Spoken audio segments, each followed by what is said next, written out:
हमारे दोनों बड़े बेटे कनाडा में सेट हो गए जी। बड़ी बहू कुछ महीने पहले कनाडा में चली गई और वहां अपना घर संभाल रही है। और छोटी बहू शिका कहती है कि हमें छोड़कर कहीं नहीं जाएगी, यही रहकर हमारी सेवा करना चाहती। आज के जमाने में इतनी गुणी और संस्कारी बहू मिलती है कहीं? सच कहो तो हमारी बहुएं बेटे से कम नहीं है।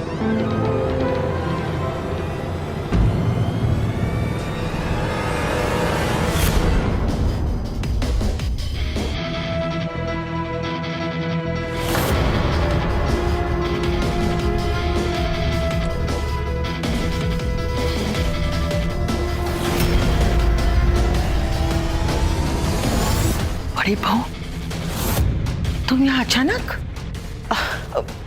अच्छा बहन जी, आप चलिए, मैं आपको शाम को मिलती हूँ।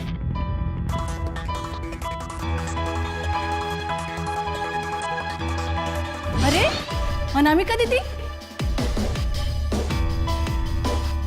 आप यहाँ? मेरा मतलब कनाडा से अचानक कैसे आना हुआ? क्या हुआ बड़ी बहू, सब ठीक है ना? कुछ ठीक नहीं है मम्मी जी। जब से मैं कनाडा गई हूँ जीना ही भूल गई थी, दम घुटने लगा था मेरा वहाँ। लेकिन ऐसा क्या हो गया वहाँ? मेरी तो राजीव से हर रोज दूसरे तीसरे दिन तो बात होती रहती है, वो तो कहता है कि सब ठीक है। नहीं मम्मी जी, राजीव आपसे झूठ बोलते हैं। हम दोनों के बीच में कुछ भी ठीक नहीं है। जब से मैं कनाडा गई हूँ हमारे बीच में छोटी छोटी बातों पे झगड़े होते डेली, और आजकल तो राजीव जी ने मुझ पे हाथ भी उठाना स्टार्ट कर दिया था। कैसे ये सब बर्दाश्त करती, इसलिए मैं किसी को बिना बताए इंडिया आ गई। मुझे तो विश्वास ही नहीं हो रहा है कि राजीव तुम पर हाथ उठा सकता है। सही कह रही है मम्मी जी, विश्वास तो मुझे भी नहीं हो रहा। राजीव भैया इतने भोले, और ये सब। तो क्या आप लोगों को मेरे आंसू, मेरा दर्द झूठा लग रहा है? नहीं दीदी, नहीं नहीं बेटा, ऐसी बात नहीं है। तुम परेशान मत होना, सब ठीक हो जाएगा। लंबे सफर से आई हो, जाके अपने कमरे में आराम करो। आइए दीदी,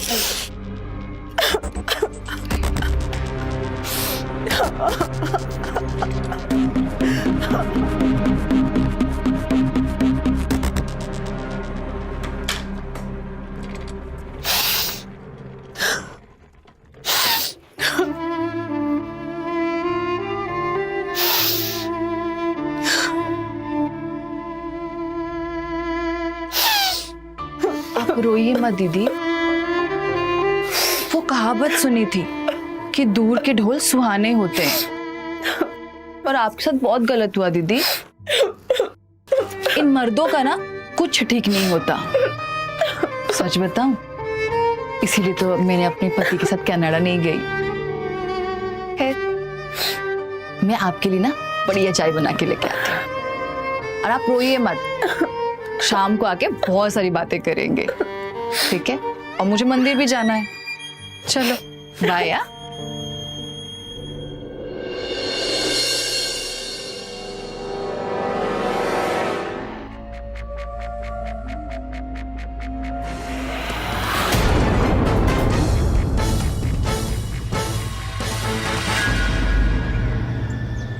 राजीव बेटा,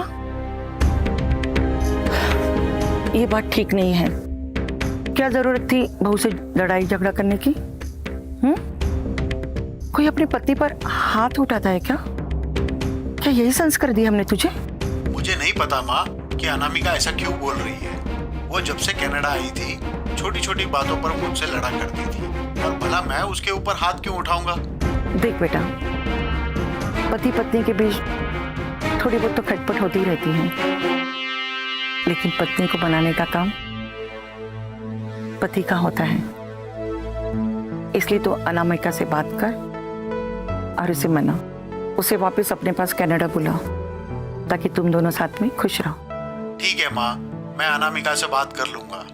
मैं रात को फोन करता हूँ। ठीक है बेटा, अपना ध्यान रखना। बाय।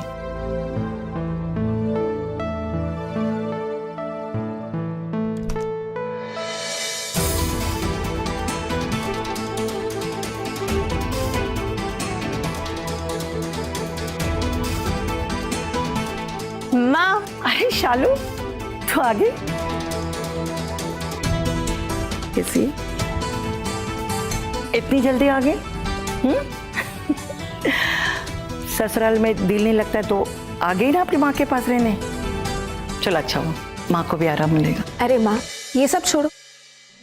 मैंने सुना अनामिका भाभी कनाडा से वापस आ गई। आखिर चक्कर क्या है? कुछ नहीं बेटा, बस पति पत्नी के बीच झगड़ा हो गया तो यहाँ आ गई। कुछ दिन बाद यहाँ रहेगी, अगर मूड अच्छा होगा तो वापस चली जाएगी कनाडा। ये अनामिका भाभी है किधर? कहीं दिखाई नहीं दे रही है। मतलब इतनी दूर से उनकी ननद उनसे मिलने आई है, आवाज सुनते तो मिलने आना चाहिए ना। बेटा वो अपने कमरे में आराम कर रही है। इतना लंबा सफर करने के बाद थकान तो हो ही जाती है ना। अच्छा, और शिखा भाभी भी कहीं दिखाई नहीं दे रही है। वो मंदिर गई है। मंदिर? वैसे ये रोज रोज बेवक्त मंदिर जाने का क्या चक्कर है माँ? रोज रोज मंदिर जाने के बहाने बनाकर ना बोर हो गई हूँ। सोच रही हूँ कोई नया बहाना बना लूं। अच्छा,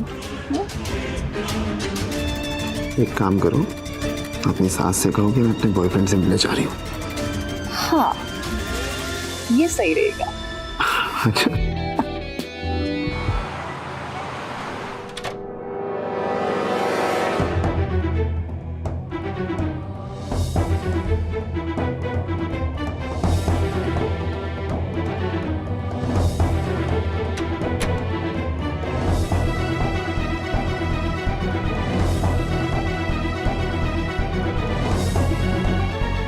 अरे कौन हो भाई, क्या काम है?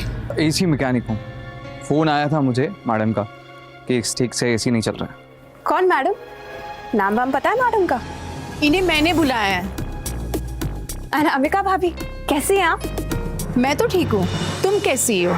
मुझे जैसे ही पता चला ना कि आप कनाडा से वापस आ गई, मैं तुरंत आपसे मिलने आ गई।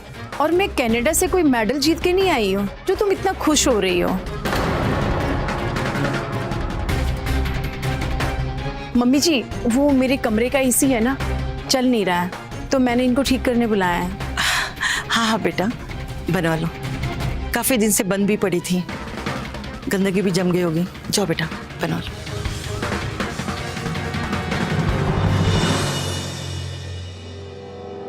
इस घर की बहुएं अपनी ननद की इज्जत भी नहीं करती। इतनी दूर से आई हूँ मिलने, ऊपर से ठीक से मिली भी नहीं और टेढ़ा मुंह बना के चली गई। तू भी ना शालू, छोटी छोटी बातों का बत्ता गण बनाती रहती हूँ। चल जा रसोई में 2 कप चाय बना के ले आ। जा।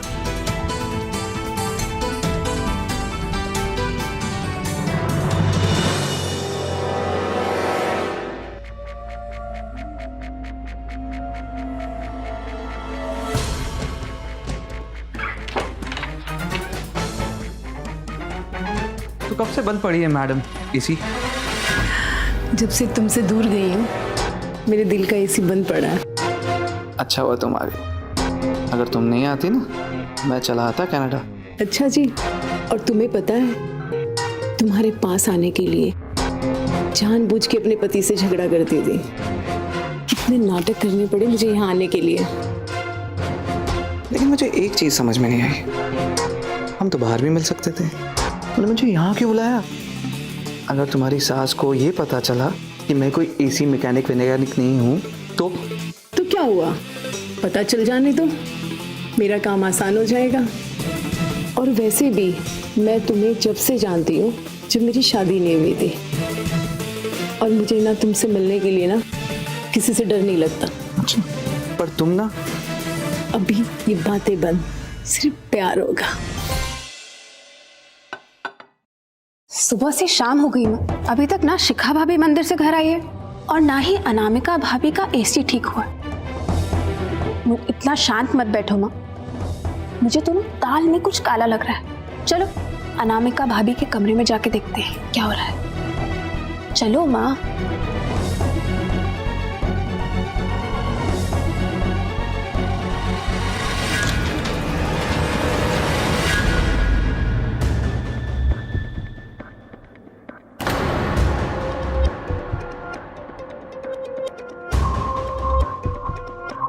लो हो गया मैडम जी, सिर्फ जाम हो गया था।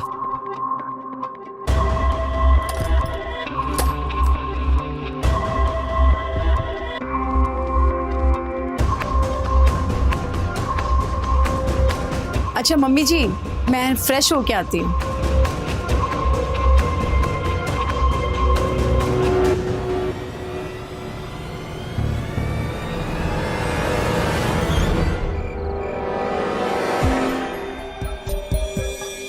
माँ, मंदिर तो हम लोग भी जाते हैं। इतना समय थोड़ी लगता है पूजा पाठ करने में। शाम के 7 बज रहे हैं और अब तक शिखा भाभी का कोई अता पता नहीं है। इतने मन से याद करेंगी तो मैं आ ही जाऊंगी ना दीदी जी।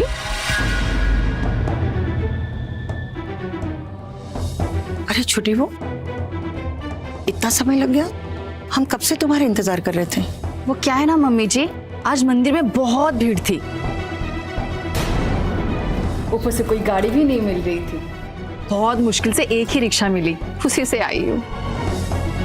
अच्छा भाभी, आज तो कोई तीज त्योहार भी नहीं है, फिर मंदिर में काहे की भीड़? ये सब बातें ना बाद में करना। छोटी बहू, रसोई में जाके खाना बनाने। अनामिका भी बहुत दूर से आई है, उसे भी भूख लगी होगी। जाओ बेटा। जी मम्मी जी। वैसे शालू दीदी, आपको भी तो अपने ससुराल जाके खाना बनाना होगा ना? मेरी रिक्शा बाहर खड़ी है, आप जाइए, नहीं तो देर हो जाएगी। छोटी बहू ठीक कह रही, तू यहाँ से चली जा। ठीक है।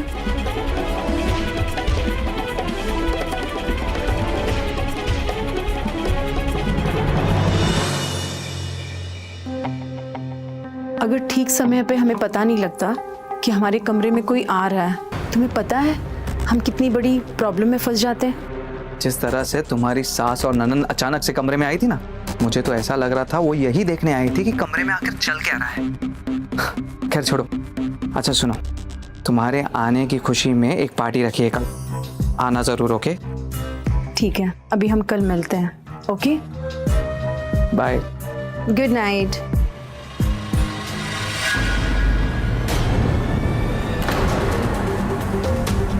तुम मेरे पीछे खड़ी हो कि तुम क्या सुन रही थी? आपकी बातें सुन रही थी दीदी। वैसे आप फोन पर बोल रही थी, कुछ गड़बड़ हो जाती? कैसी गड़बड़ दीदी? तुम ना अपने काम से काम रखा करो, दूसरों के काम में ना टांग मत अड़ाया करो, ठीक है? Good night.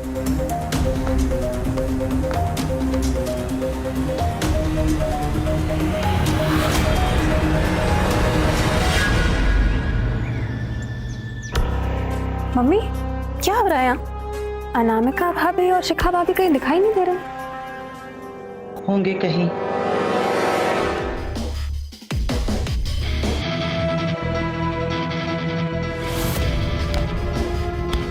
अरे बड़ी बहू, कहीं बाहर जा रही हो? हाँ मम्मी जी, मार्केट जा रही हूँ, थोड़ी देर में आ जाऊंगी। अरे भाभी, ऐसे कपड़े पहन के मार्केट कौन जाता है? मैं तो हमेशा ऐसे ही जाती हूँ। हाँ, आपका पता नहीं। वैसे भी आपकी मार्केटिंग तो सरोजनी नगर से हो जाती है ना, तो वहाँ आपको सज के जाने की जरूरत नहीं पड़ती है। अरे छोड़ो बहू, ये क्या बातें कर रहे हो? इसकी तो ना आदत है इधर उधर बातें करने की। अच्छा बहू, कल राजू का फोन आया था, वो कह रहा था कि उसे कॉल किया था और तुमने उठाया नहीं। मम्मी जी, जब उनका फ़ोन आया था ना, मैं सो रही थी, फ़ोन नहीं उठा पाई। अब मैं मार्केट जाके आ जाऊँ, आके बात कर लेती हूँ राजीव जी से, ठीक है?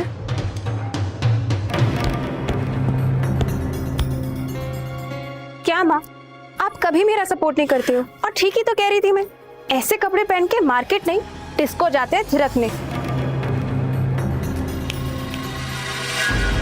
और मम्मी जी, मैं प्रवचन सुनने जा रही हूँ, शाम तक आ जाऊंगी। अरे भाभी रुकिए, मम्मी हम भी चलते हैं ना प्रवचन सुनने, चलिए। वो क्या है ना शालू दी, प्रवचन यहाँ से काफी दूर है, वो भी खुले आसमान के नीचे। आप और मम्मी जी क्यों परेशान हो रही है? मैं जा रही हूँ ना, प्रवचन की डीवीडी ले आऊंगी, घर पे बैठ के सुन लेना। चलो मैं चलती हूँ, ठीक है? घोर कलयुग है मम्मी, घोर कलयुग। ये शिखा और अनामिका भाभी अकेले अकेले निकल गए, कुछ तो गड़बड़ है। शालू, तो आजकल ना बहुत सीरियल देखने लगी, बेवजह मेरी बहुओं पर शक करती रहती। चल अंदर आ, मेरे सर में बाम लगा दे, बहुत सर दर्द हो रहा है। आ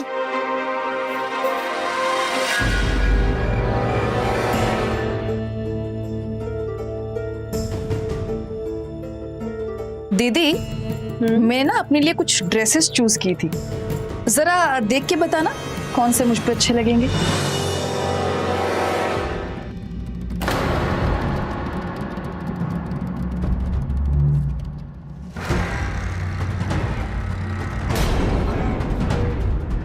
क्या हुआ दीदी, आपके चेहरे का रंग क्यों उड़ गया? ओह सॉरी, गलती से ये वाली फोटो निकल गई। वैसे आपका बॉयफ्रेंड काफी स्मार्ट है। वो क्या है ना दीदी, आज मैं बाहर गई थी, आप दोनों को साथ में देखा तो सोचा एक फोटो ले लूं। डरिए मत दीदी, मैं ये बात किसी से नहीं बताऊंगी, मम्मी जी से भी नहीं।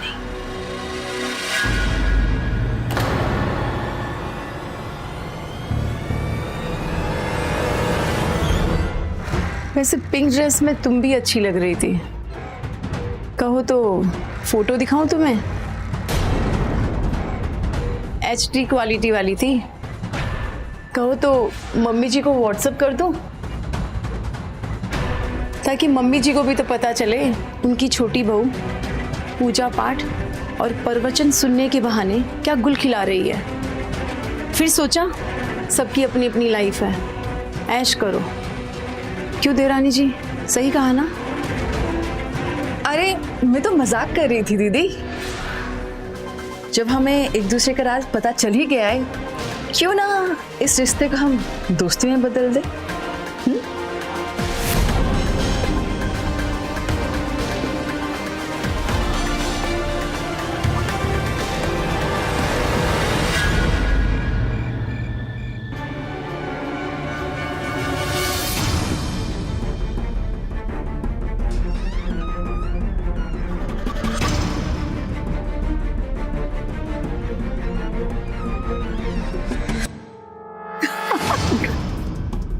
मम्मी जी ना नींद की दवा लेके सो रही है, तो अभी कोई टेंशन नहीं है। तो फिर देर किस बात की, चलो रातें रंगीन करते हैं। चलो चल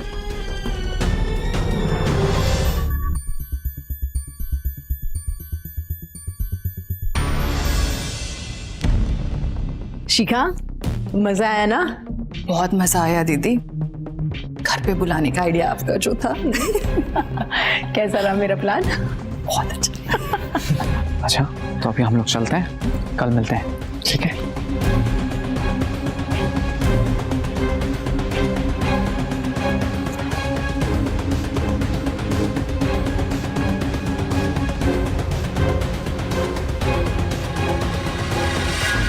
इतनी रात गए, तुम दोनों यहाँ क्या कर रहे हो? मम्मी जी, वो जब से मैं कनाडा से आई हूँ ना, तो मेरे स्टमक में प्रॉब्लम हो रहा है, तो मुझे सारी रात भर नींद नहीं आती है। तो मैं ना शिखा को लेके लॉन में घूमने गई थी, अभी हम लोग आए हैं।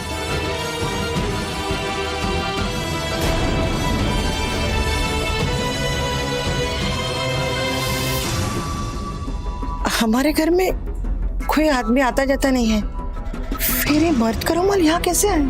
किसका है ये? अरे मम्मी जी, ये रुमाल तो हमारा ही है। वो क्या है ना, जब से प्रवचन सुन के आई हूँ तब से सर्दी हो गई है, और मेरे ही हाथ से गिर गया होगा, मेरा ये। लेकिन मम्मी जी, इस टाइम पर आप यहाँ क्या कर रही हैं? दरअसल बेटा मुझे नींद नहीं आ रही थी, और मैं नींद की दवाई खाना भूल गई, तो आँख खुल गई। दवाई लेने के लिए मैं यहाँ पानी लेने आई थी, तो तुम दोनों को यहाँ देखा। कोई बात नहीं मम्मी जी, आप रूम में जाके आराम कीजिए, मैं आपके लिए पानी लेके आती हूँ। ठीक है? ठीक है बेटा।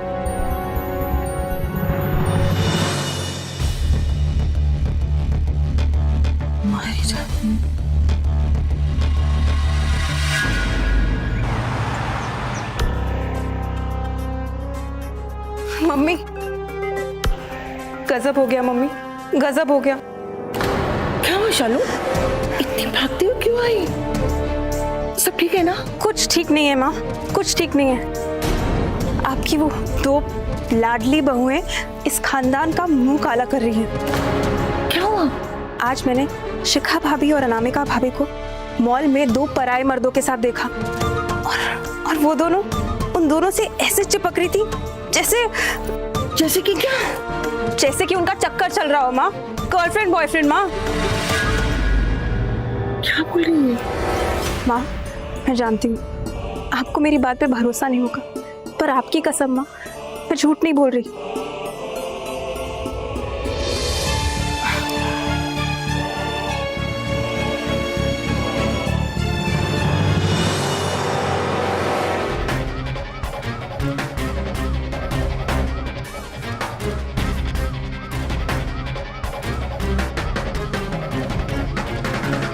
क्या हुआ मम्मी जी, आप हमें ऐसे क्यों देख रही हैं? तुम दोनों मॉल में किसके साथ घूम रहे थे?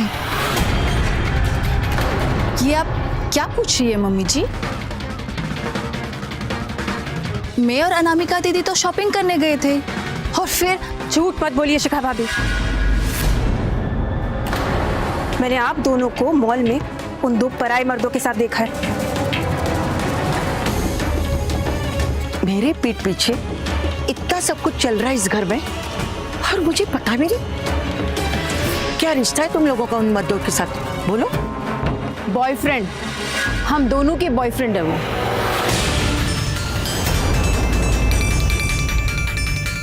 विवेक नाम है उसका, उसको मैं कई सालों से जानती हूँ। विवेक के पास जॉब नहीं थी तो मेरे माँ बाप ने आपके बेटे से मेरी शादी कर दी, और शादी करने के बाद भी आज भी हमारा प्यार चल रहा है और ऐसे ही चलता रहेगा। अपने प्यार के लिए मैं राजीव से लड़ झगड़ कर कनाडा से यहाँ आई हूँ। मोहित मेरा बॉयफ्रेंड। हम काफी टाइम से एक रिलेशनशिप में हैं और ये बात आपके बेटे विनोद को भी पता है। क्या हुआ मम्मी जी? वो क्या है ना, शादी के बाद मुझे पता चला कि आपका बेटा शारीरिक रूप से कमजोर है।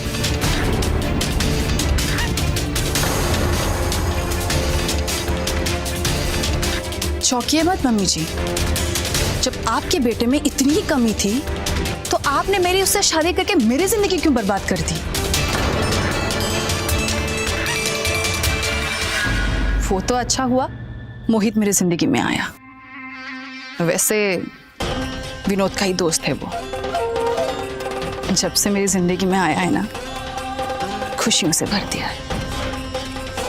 और हाँ, ये बात जब आपके बेटे को पता चली ना, वो मुंह छुपाकर यहां से कनाडा भाग गया अपने बड़े भाई के पास। देखो, तुम दोनों ना मेरी इस घर की इज्जत हो। अगर तुम लोगों ने ये सब करना नहीं छोड़ा ना तो अच्छा नहीं होगा। भूल देती हो। मम्मी जी, आप ना मेरी बात कान खोल के सुन लीजिए।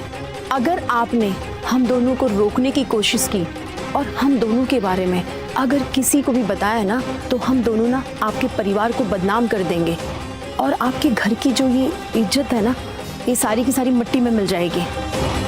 समझ गया? और हाँ, आप भी कान खोल कर सुन लीजिए शालू दीदी, अगर आज के बाद आपने जासूसी करने की कोशिश की तो मैं आपके ससुराल में फोन करके बोल दूंगी। कैसे यहाँ पे आप आके अपने ससुराल और पति के बारे में बुराई करती है। हमारा छोड़िए, आपका घर पहले टूट जाएगा।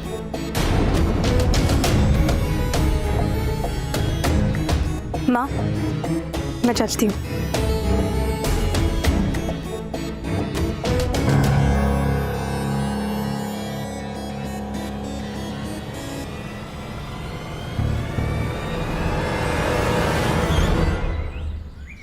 बेटा, जो कुछ भी छोटी बहू और बड़ी बहू ने कहा उसके बारे में हमें विनोद और राजू से बात करनी होगी, नहीं तो ये घर टूट जाएगा, हम बर्बाद हो जाएंगे।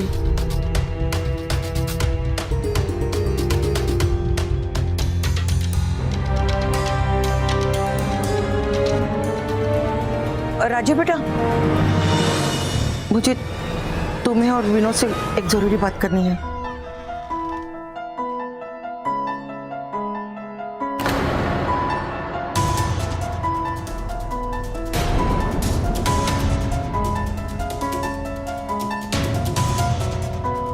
बेटा मैं बाद में बात करती हूँ।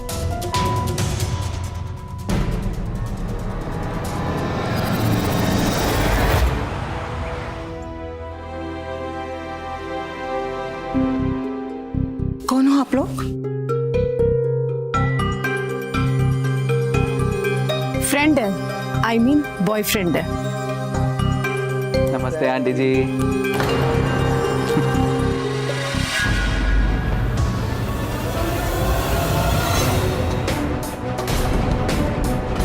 तुम लोगों की यहाँ आने की हिम्मत कैसे हुई? चले जाओ यहाँ से, निकलो, जाओ। शांत हो जाइए मम्मी जी। जब आपको सच्चाई पता चल ही गई है, फिर छुप छुप कर क्यों मिलना? अब तो इन दोनों का आना जाना लगा रहेगा। चलिए मम्मी जी, सब लोग साथ में बैठ के खाना खाते हैं। अब हमारी खुशी में आप भी खुश रहिए और अब इसी में आपकी भी भलाई है। देखो तुम लोग ना ये ठीक नहीं कर रहे हो, ये सब पाप है और ये पाप मैं इस घर में होने नहीं दूंगी, समझी?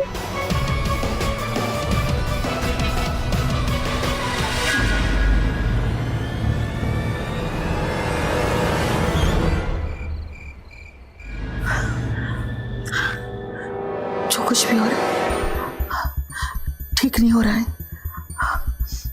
मुझे कुछ करना होगा।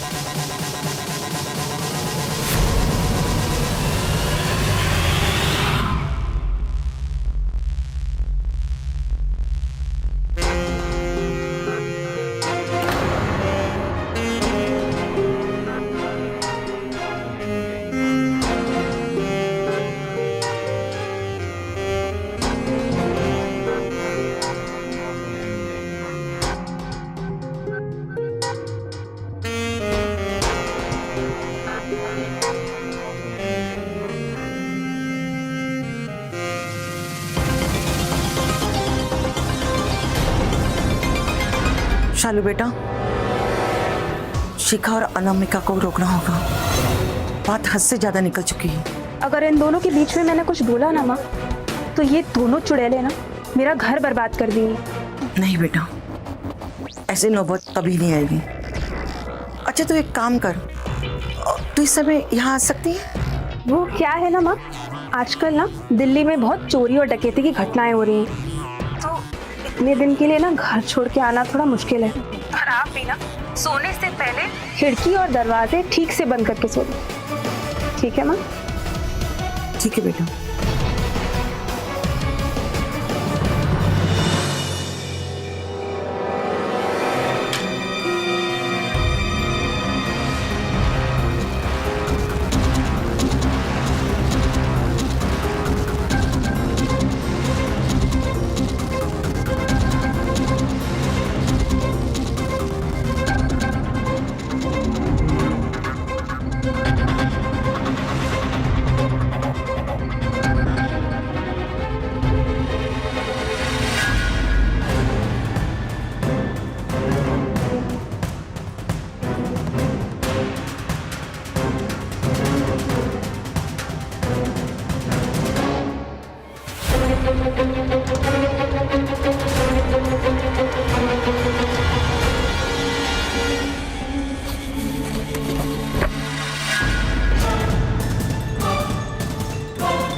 जल्दी आओ, चोर चोर चोर पकड़ो, शिखा अनामिका जल्दी आओ। मम्मी जी,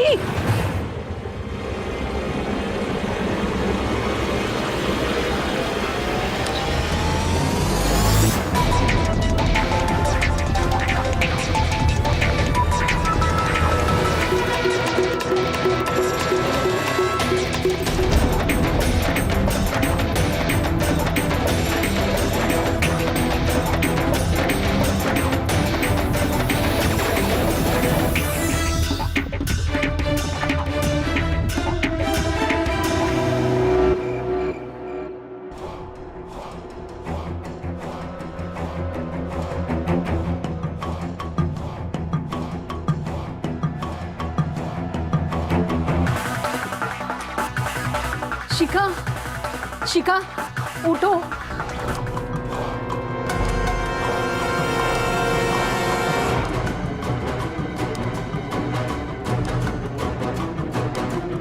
मम्मी जी,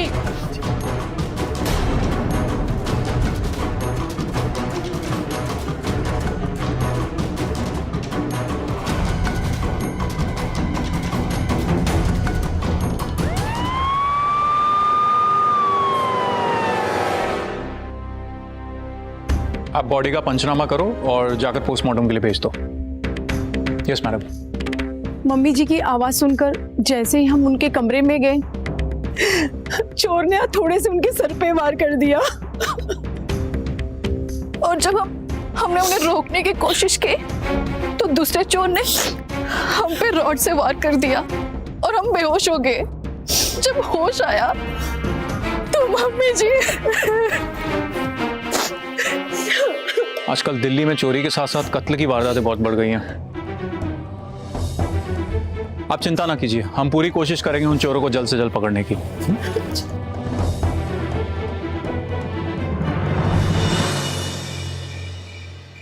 मैंने राजीव और विनोद दोनों को फोन करके सब कुछ बता दिया है। उन्हें इंडिया आने में 3-4 दिन लग जाएंगे।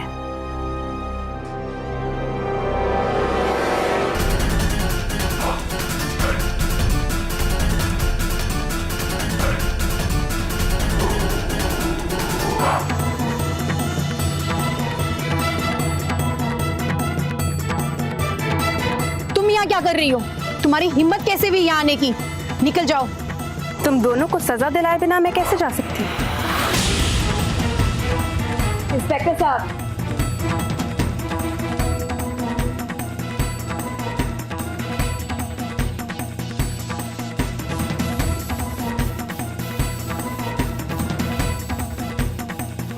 इंस्पेक्टर साहब, मेरी माँ की हत्या चोरों ने नहीं, इन दोनों ने मिलकर की है।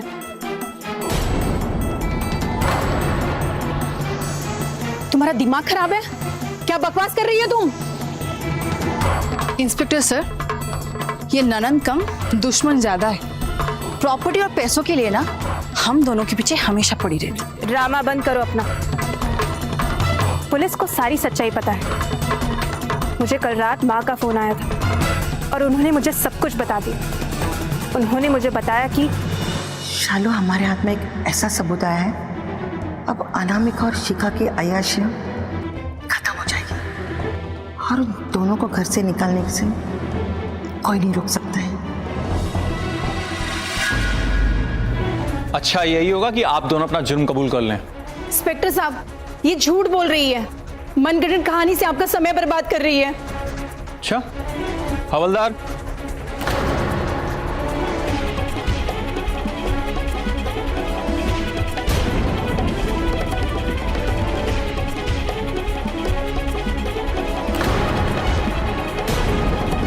शालू जी के बयान के आधार पर हमने आपकी कॉल डिटेल्स खंगाली और हम इन तक पहुंचे। ये दोनों तो अपना जुर्म कबूल कर चुके हैं। बेहतरी इसी में कि आप भी अपना जुर्म कबूल कर लें, वरना पुलिस स्टेशन जाकर मौका नहीं मिलेगा। मम्मी जी ने कल रात को बताया कि उनको कोई सबूत मिल गया। अब बेकार में मम्मी जी इतनी मेहनत कर रही हैं। आप हम दोनों को नहीं रोक पाएंगी। जितना हंसना है ना, हंस लो तुम दोनों, पर एक बात याद रखो, ऐसा सबूत हाथ लगाए कि तुम दोनों का बचना भी मुश्किल हो जाएगा। कल मैं पुलिस में जाऊंगी और तुम दोनों के खिलाफ केस दर्ज करूंगी और तुम दोनों को मेरे बेटे की जिंदगी से और मेरे घर से हमेशा के लिए दूर करूंगी। बस मुझे कल सुबह का इंतजार है।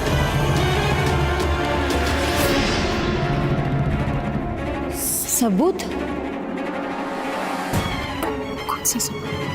हमें नहीं पता था कि वो सबूत क्या है। बस पुलिस के हाथ लगने से पहले हमें मिटाना था। फिर हम विवेक और मोहित को घर पे बुलाए और फिर गुड़िया का कॉन्फिडेंस देख के हम दोनों भी घबरा गए थे। अभी कैसे भी करके हमें सारे सबूत मिटाने होंगे, नहीं तो हम सब तकलीफ में पड़ जाएंगे। लेकिन हम लोग कर भी क्या सकते हैं? अरे दिल्ली में चोरी की घटनाएं होती रहती हैं। अगर चोरों के हाथ से गुड़िया मर भी जाएगी तो किसी को कुछ पता भी नहीं चलेगा। इसे कहते हैं एक तीर से दो निशाने। वैसे हम लोग पर कोई डाउट भी नहीं करेगा और बुढ़िया के खत्म होने के बाद सुकून की जिंदगी जिएंगे। अरे तुम दोनों क्यों घबरा रहे हो? किसी को कुछ पता भी नहीं चलेगा। मेरे पास एक सॉलिड प्लान है। मम्मी जी के सोने के बाद उनके रूम की खिड़की की कुंडी मैंने ढीली छोड़ दी थी ताकि मोहित और विवेक अंदर आ सके। मम्मी जी के खत्म होते ही हमने उनका फोन चेक करना शुरू किया।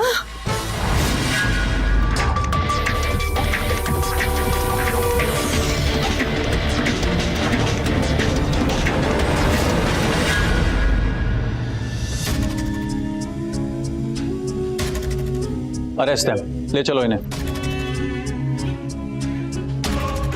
अगर तुम दोनों को अय्याशी करनी थी तो डिवोर्स लेके अलग हो जाती। कम से कम मेरी माँ तो सुन रहा। ले चलो।